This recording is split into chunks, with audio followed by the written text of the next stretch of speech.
Have you ever felt, without knowing why, that something inside you began to break, as if the path that once felt solid began to crumble in silence, as if the road you walked with confidence suddenly felt strange, colorless, lifeless, and in the midst of the silence, a barely audible voice begins to echo within, "This is no longer your place.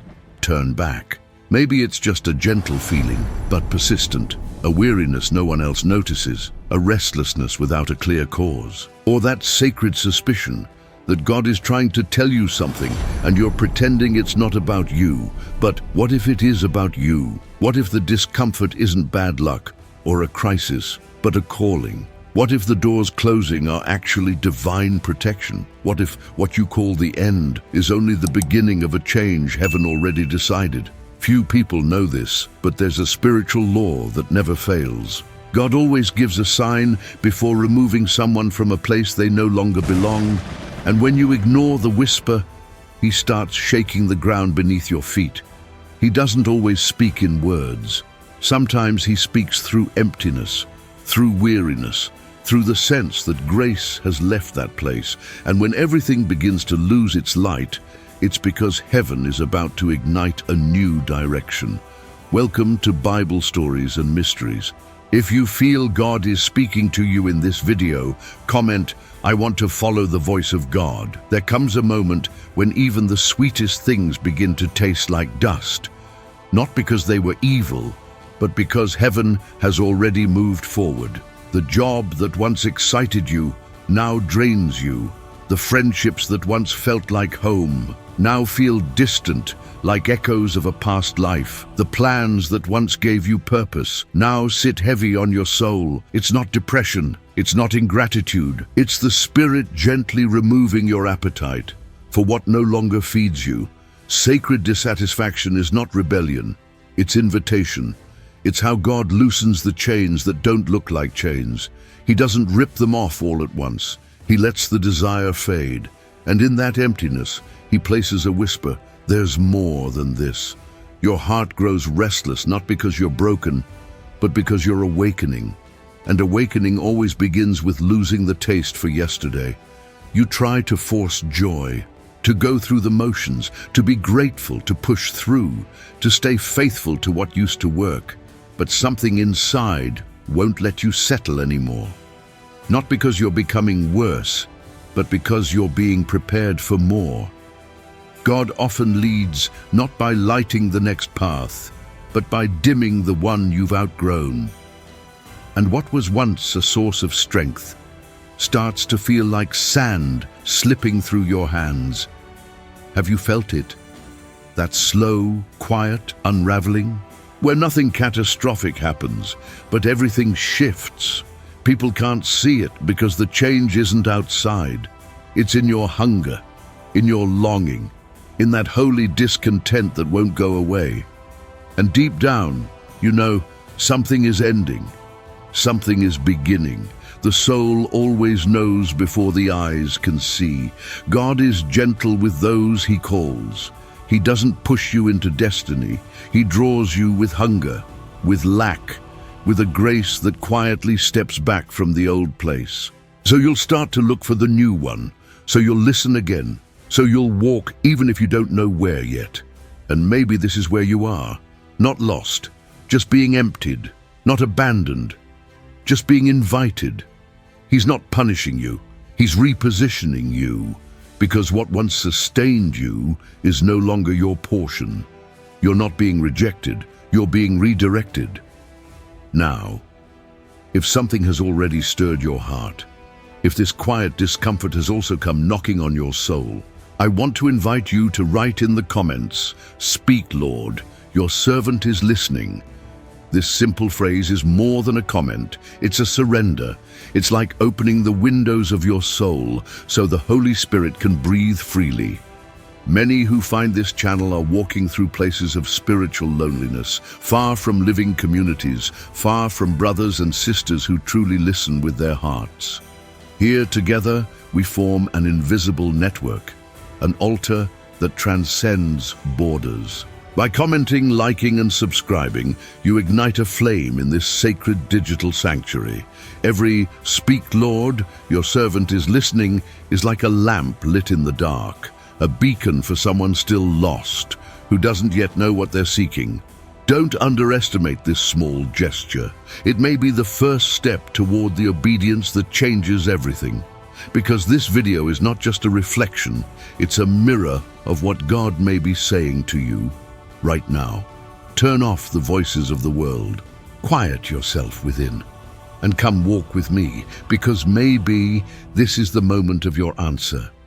Not every closed door is rejection. Some are rescue missions in disguise. You prayed for protection, and heaven answered not by opening more paths, but by sealing the ones that would have swallowed you whole.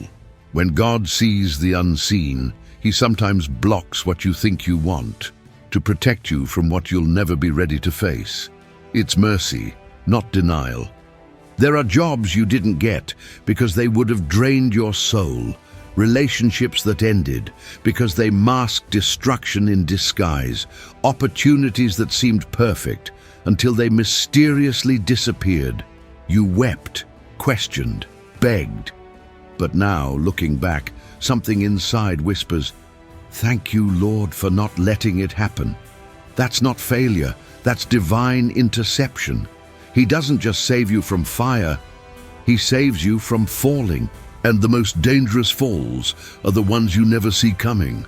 That's why He sometimes slams doors so loud it shakes your spirit, not to hurt you, but to wake you. You were going too far, too fast, in a direction He never authored. And when His silence didn't stop you, His hand did. Have you noticed how the no came exactly when your heart was most set on a yes? How the friendship dissolved just when you thought it was finally stable? It's not chaos, it's choreography. A guard removes the ladder when he knows the wall you're climbing leads nowhere. And while you're wondering what went wrong, He's writing what comes next. There's something sacred in endings. They feel like loss, but they carry instructions. God often closes a door before revealing the next one, because He wants your trust, not your GPS. And the longer you stare at what didn't work, the longer you delay what's waiting on the other side. So don't keep knocking where grace has left. Don't try to force a season God has already ended. The pain of a shut door may be deep, but the fall He saved you from would have been deeper. Sometimes His love looks like subtraction, like cancellation, like exile, that leads to promised land. And in time, you'll see, what felt like delay was deliverance. What felt like disappointment was divine direction. You weren't being punished, you were being preserved. Some heaviness doesn't come from outside. It's not the world pressing in, it's heaven pressing through. You walk, you work, you smile, but deep within, something groans. It's not sadness, not fatigue. It's a holy unrest, growing louder with each passing day. And no matter how much you distract yourself, you can't escape the echo. This is not where you belong anymore. When God begins to shift you, He speaks first in whispers. But when you ignore the whisper, He stirs the waters. And if that's not enough, He awakens the ache. Not to punish you, but to awaken you. There is a cry that rises from your own soul, and no sermon, no sleep, no song can quiet it. Because it isn't asking for relief, it's asking for release. This discomfort is sacred. It's the Spirit groaning with you. Not because you're suffering, but because you're being summoned. There's a stirring that only comes before movement, and those who try to silence it end up silencing their own calling. You've tried to explain it, but no one understands. Because this is not a storm of circumstance. It's a storm of direction. You're being called out of what's familiar into what's not yet revealed. That space in between hurts, but it also hovers with glory. Because the voice of God often rides in restlessness. You are not losing your mind. You are finding your soul. God is not making your life fall apart. He's making the old life fall away. And though you may not yet see the new path, You know the old one has ended, and that knowing is sacred. Restlessness is not a flaw, it's a compass. When the spirit begins to stir, you can't unfeel it. And even if you try to stay, peace won't let you. That's how you know it's not just emotion, it's divine initiation. So don't curse the ache. Don't numb the inner trembling. Let it speak, let it lead. Because only when the soul can no longer stay silent does it begin to sing the song it was born for. There are prayers that don't bring peace, they bring movement. You come seeking rest and instead feel a weight, not of burden, but of mission. A silent stirring begins to rise. Not everything is clear, but one thing is, you can't stay where you are. The Spirit has not come to soothe you, but to send you. And the more you pray, the more your soul starts to tremble. This trembling is not fear, it's alignment. It's how heaven reshapes a willing heart. Sometimes God doesn't calm the storm inside, because the storm is the calling. You may ask for answers and receive a question instead.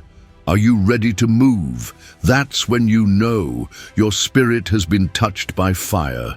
The comfort you once found in prayer now feels like fire in your bones. You rise from the floor not with clarity, but with courage you didn't ask for. Tears still fall, but they feel like oil. This is not escape, this is equipping.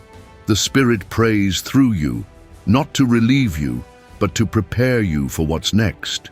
You feel it even in the silence. A knowing, a push, a holy unrest. The space that once felt safe now feels small, and in prayer it's as if the heavens are opening behind your ribs, urging you to step, to release, to surrender. You are not being agitated. You are being aligned with something greater. And here's the mystery. You may not receive a word, but your soul still says yes. The peace you thought you needed was actually the push you didn't know you were ready for. You don't leave prayer with a plan. You leave with a posture, not knowing where, but knowing who. So let the stirring speak, let the tears be your confirmation. He's not trying to settle you. He's trying to send you, because sometimes the most obedient prayer is not "stay with me," but "lead me, Lord, I'll follow." Have you ever felt this kind of prayer? The kind that stirs instead of settles? Comment below. I've felt this. Let's see how many others have been moved the same way. Some endings don't come with thunder. They arrive quietly, through words unsaid, through trust that fades, through moments when eyes no longer meet the same way. It hurts, but beneath the sorrow is something deeper, a revelation. God never breaks covenant without revealing truth, and truth, though painful, always sets the soul free. When you're being called into a new season, God begins to remove coverings. Masks fall, intentions are exposed. People who once stood beside you begin to reveal what was hidden all along. It's not betrayal, it's unveiling. And though it may feel like loss, He is actually making room for what is holy. You prayed for clarity. He gave you truth, not just about others, but about yourself. What you tolerated, what you hoped would change, the roles you accepted out of fear, not faith. And when the Spirit begins to move, He tears down every false piece you've built your life upon.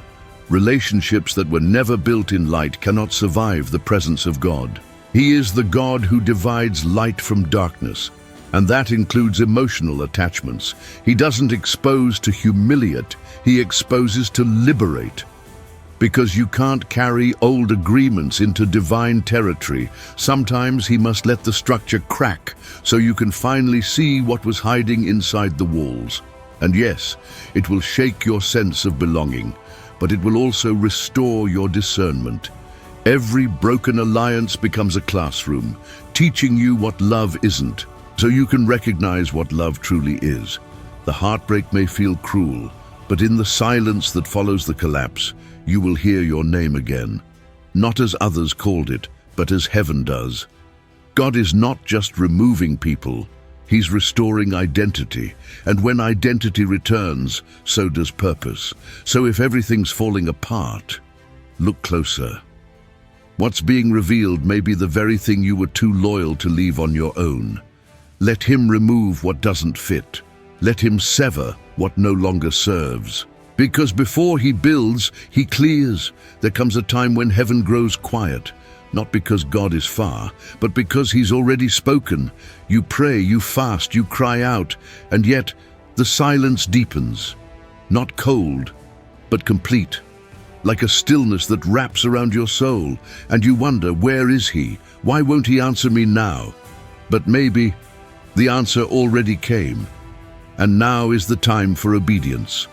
When a father gives instructions to a child, he does not repeat them at every step. He trusts that the child remembers and obeys. God often speaks once, and then waits to see if your faith can carry the rest. This silence is not abandonment. It is sacred trust. You think he is silent, but he is watching. Watching if your feet will move even when your ears hear nothing. Watching if you will still walk with him when the voice is no longer audible, when the vision has faded, when all you have is the echo of a former word. He is not ignoring you. He's giving you space to respond. Because clarity doesn't always come in repetition, it comes in remembrance. What was the last thing he told you? What was the instruction that stirred your spirit, but you feared to obey? Silence is often the final confirmation.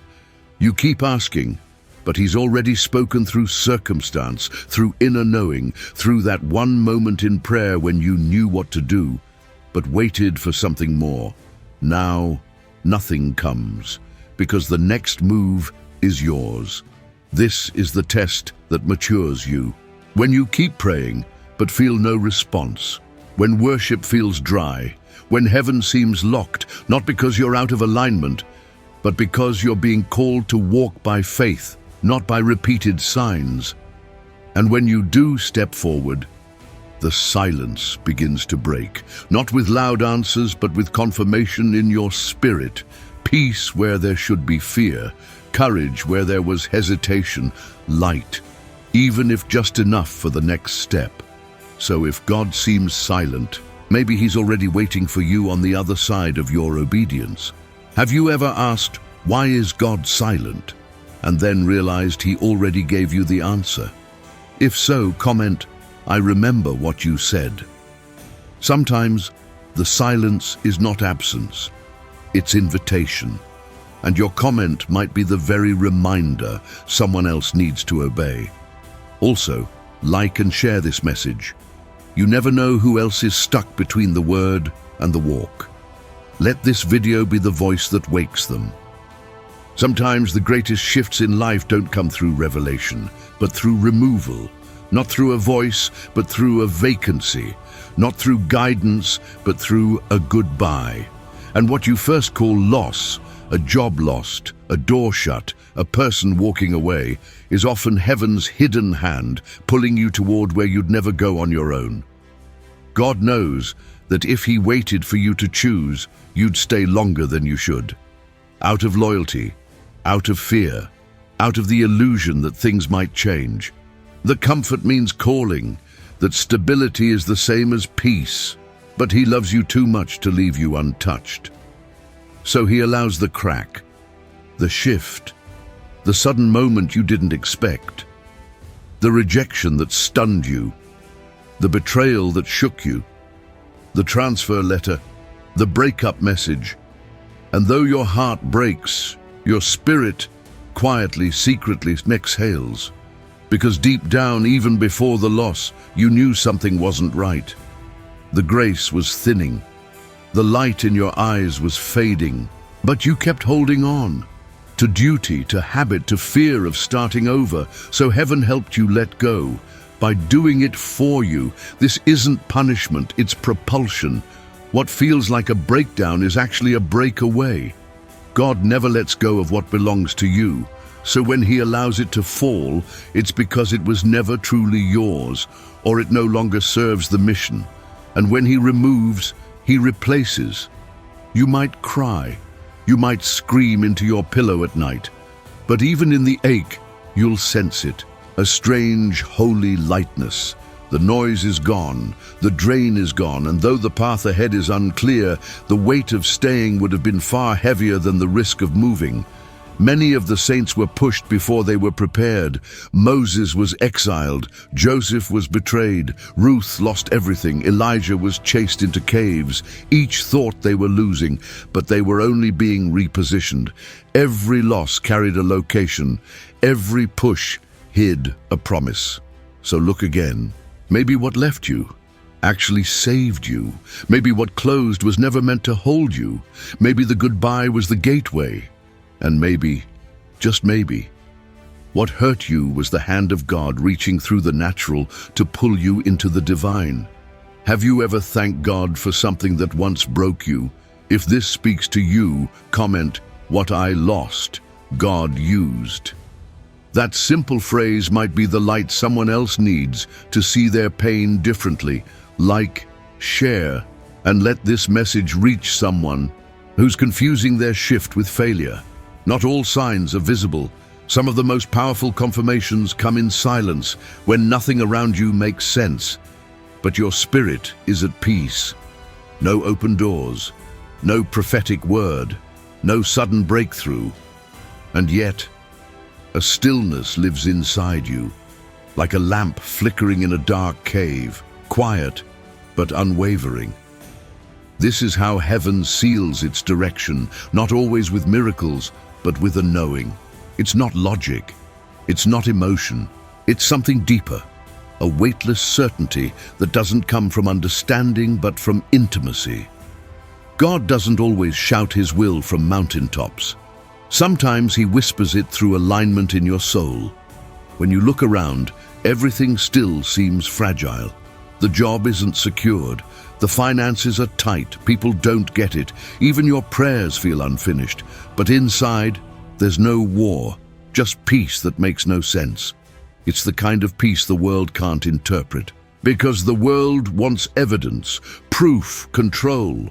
But the Spirit offers something better, the courage to walk with no map, the grace to wait with no timeline, the boldness to say yes with no guarantees. And when that peace arrives, you realize you don't need to see to believe. Think of Mary, visited by the angel. All she had was a word. Let it be done to me. No plan, no confirmation from others. Only the stirring within, and that was enough to carry the Messiah.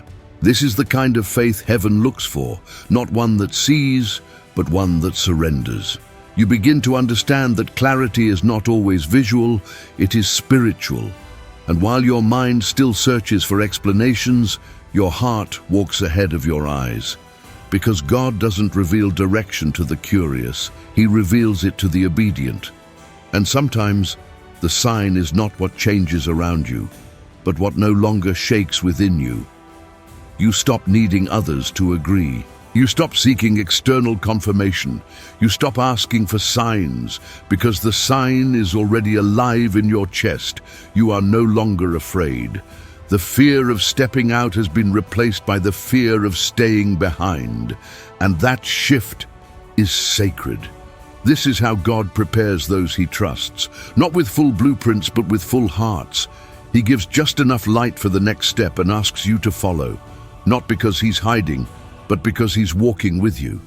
And in that companionship you realize, faith was never about seeing more. It was about loving him more than the unknown. So if nothing has changed on the outside, but peace has come inside, you're already on the new path. Even if your feet haven't moved, your heart has. And sometimes heaven moves with nothing more than the yes no one else hears. Close your eyes for a moment. Have you felt this kind of confirmation? Where no words were spoken, but the peace spoke louder than anything else. If this resonated in your spirit, write, "I follow the peace of God." Let others see that you're walking not by sight, but by sacred conviction. And if this journey moved you, like, comment, and share it with someone whose eyes are clouded but whose heart is awakening, and now here you are. Not because you found every answer, but because something sacred found you, not a map, not a prophecy, but a whisper deep enough to change your path forever. You've seen the signs. You've felt the silent shift. You've stood at the edge of the known world and realized that the invisible hand of God was never guiding you toward certainty, but toward surrender. The road ahead may still be quiet, but the quiet is no longer empty.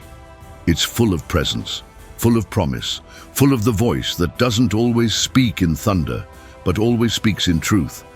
Now is the hour not to wait, but to walk, not to understand, but to trust, and to believe that what feels like a detour might be the most direct way to destiny. You've walked far in spirit. Don't walk alone. Subscribe to Bible Stories and Mysteries, activate the bell so you don't miss the next sacred unveiling, and share this video with someone standing at the same invisible crossroad. Comment below, "I walk by unseen light." Let it be your flame and someone else's torch in the dark. Until the next mystery, stay quiet, stay faithful, stay close to the whisper.